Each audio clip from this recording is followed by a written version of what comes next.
reefs are home to an incredible diversity of marine life, from colorful fishes to sea turtles and sharks and dolphins. These ecosystems provide a wide range of species, and their complex structures of these reefs provide hiding places, breeding grounds, and food sources for countless organisms.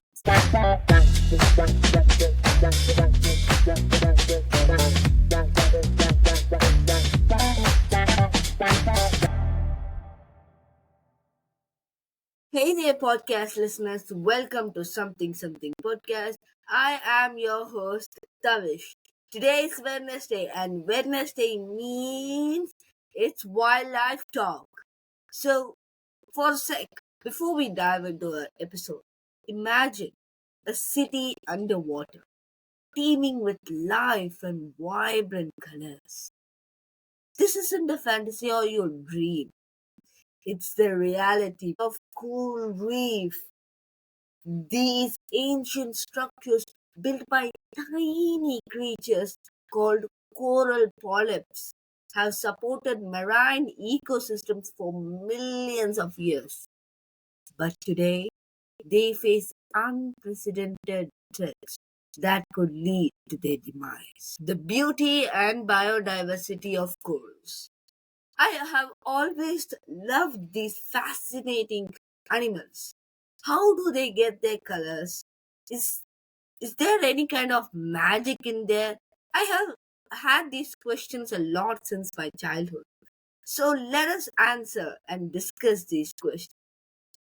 Coral reefs are underwater ecosystems formed by the skeletons of millions of tiny animals called coral polyps. These coral polyps secrete a hard calcium carbonate substance that builds up over a time and creating an intricate structure that can rival the most impressive human made architecture. Coral polyps. So these coral polyps are the like a basement for these corals, and they kind of build an exoskeleton. So how these coral polyps are formed, on what they feed on, how do they get their energy? Let's dive deep into these. Coral polyps are nothing but incredibly simple organisms that live in colonies. They feed on plankton and other microscopic organisms, and their symbiotic relationship with tiny algae called zooxanthellae, which provides them with energy. These algae also give corals their colors. Oh, so corals get their colors from coral polyps? Wow! So that is the reason why they're so beautiful with those vibrant colors. So let us dive into the next statement, which makes the most incredible thing.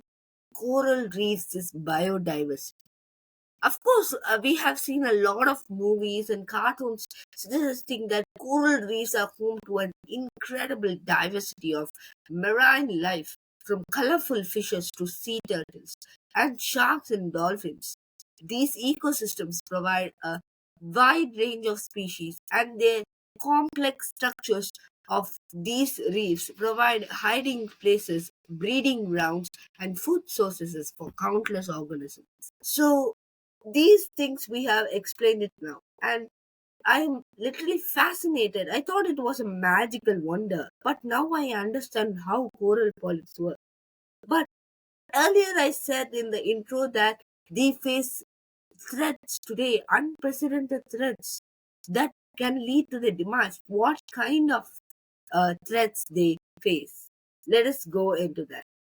Threats to corals. Climatic change. Of course, I have made a podcast separate in season one, talking about the climate change. If you want, you can listen in on any platform basis or also in YouTube. So, climate change is one of the biggest threats to coral reefs. How? So, rising sea temperatures due to global warming can cause coral bleaching. What's that? How this gonna lead to their demise? So coral bleaching is nothing but a phenomenon where corals expel the symbiotic algae, and this can lead to coral death.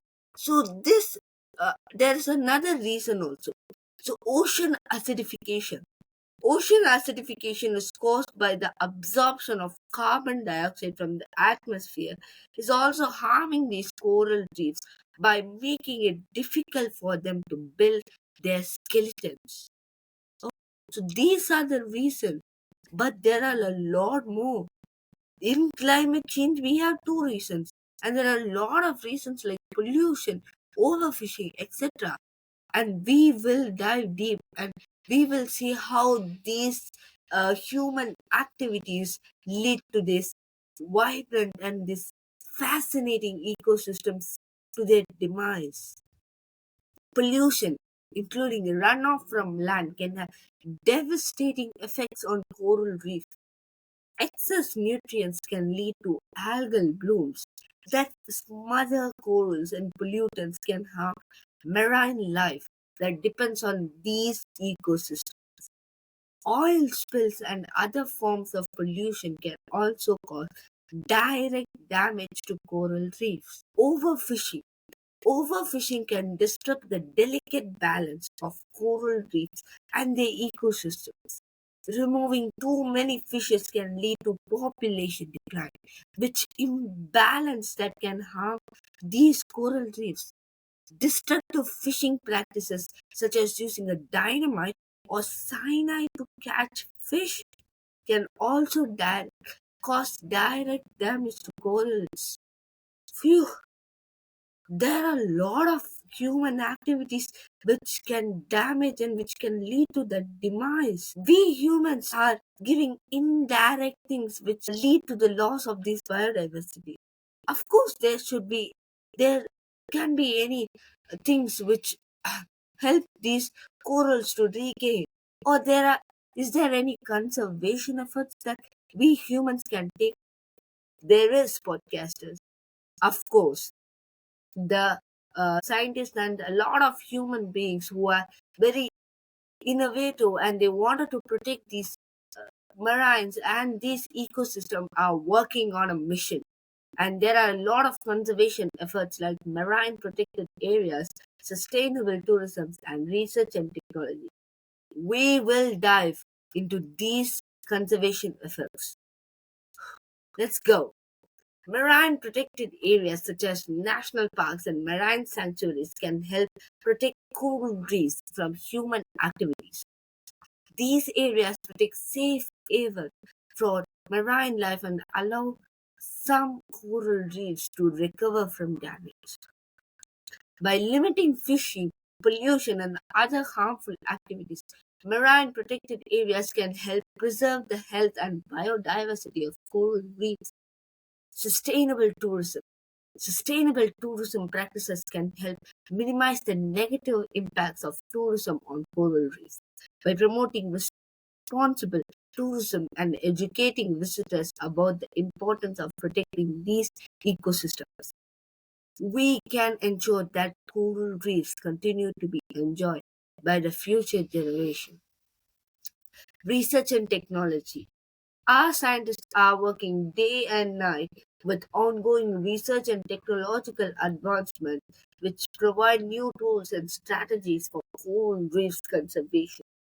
Scientists are studying genetics of corals to develop more resilient strains, and researchers are developing innovative techniques for restoring damaged reefs. By investing in research and technology, we can improve our ability to protect and restore coral reefs. Phew, I thought there wouldn't be any solution for this and this would be the end. And I thought the future generations of us won't be able to enjoy these fascinating and vibrant and colorful creatures. Conclusion. Podcast listeners, as human beings, we should take an oath that we will protect these vibrant creatures and these animals and coral reefs, and we should keep in mind that these reefs are vital to the health of our oceans, and the planet as a whole. By taking action to reduce our carbon footprint and support sustainable tourism and choose seafood for responsible sources, we can help protect these incredible ecosystems. Together, we can ensure that coral reefs continue to thrive for generations to come. So, thank you for listening to Something Something podcast. I am your host, Tavish, signing off. Thank you.